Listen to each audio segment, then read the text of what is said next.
ఈ ఆర్టిస్టిక్ చేసి క్లాడింగ్ చేస్తాం.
విఆర్ కళాశాల విఆర్ హై స్కూల్ అనేది నెల్లూరుకి సెంటర్లో నడి ఒడ్లో యాక్చువల్ ఇది ఉంది. అంటే నెల్లూరులో ఉన్న యొక్క టౌన్ మొత్తం తీసుకుంటే ఉంది. ఇక్కడ ఒకప్పుడు నాకు తెలిసి 1979 దాదాపు 6500 మంది ఆ యొక్క విఆర్ కళాశాలలో పిల్లలు చదువుతున్నవాడు. 3 షిఫ్ట్లు, మార్నింగ్ షిఫ్ట్ డిగ్రీ, మధ్యాహ్నం షిఫ్ట్ ఇంటర్మీడియట్, రాత్రి మళ్ళా డిగ్రీ అండ్ ఇంటర్. ఎందుకంటే 79లో నేను లెక్చర్గా పనిచేశా. నేను 3 షిఫ్ట్లు చదువు చెప్పా. 3 షిఫ్ట్లలో చదువు చెప్పినాడిని. అయితే ఈరోజు దాని పరిస్థితి అధ్వానం అయిపోయింది. సరే, ఇక్కడ విఆర్ హై స్కూల్ తీసుకుంటే ఈ విఆర్ హై స్కూల్లో నేను చదివా, ఆ విఆర్ కాలేజీలో నేను చదివా.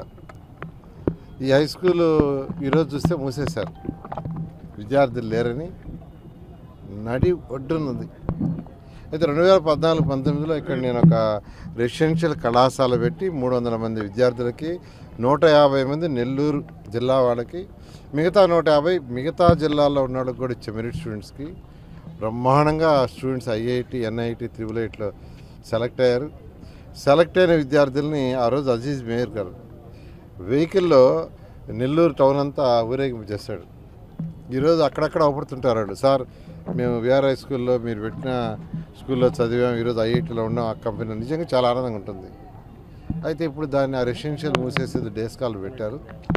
అయితే ఎలక్షన్స్కి ముందు నేను ఒక ప్రామిస్ చేశాను ప్రజలకు, నెల్లూరు ప్రజలకి, ప్రభుత్వం రాగానే ఈ విఆర్ హై స్కూల్ మళ్ళీ స్టార్ట్ చేసి నర్సరీ నుంచి ఇంటర్మీడియట్ దాకా ఒక 1500 మంది 2000 మంది స్టూడెంట్స్తో హై క్వాలిటీ ఆఫ్ ఎడ్యుకేషన్, అది పేదల నిరుపేదలకు మాత్రమే హై క్వాలిటీ ఆఫ్ ఎడ్యుకేషన్, పేదల నిరుపేదలకి చేస్తానని చెప్పాను. దాని మీద విద్యాశాఖ మంత్రి లోకేష్ గారితో డిస్కస్ చేశాను. ఆయన వెంటనే స్టార్ట్ చేయమన్నారు. దాని మీద యాక్చువల్గా ఆ బిల్డింగ్ మొత్తం రెనోవేట్ చేయమని, రెనోవేట్లో కూడా హై క్వాలిటీ ఇవ్వాలని యాక్చువల్గా నేను ఎన్సీసీ వాళ్ళకి యాక్చువల్గా కూడా సిఎస్ఆర్ ఫండ్ కింద చేస్తామన్నారు. దాని మీద వాళ్ళు యాక్చువల్గా చేస్తున్నారు, వాళ్ళు స్టార్ట్ చేశారు. ఒక రూమ్ కొంత భాగం అయింది.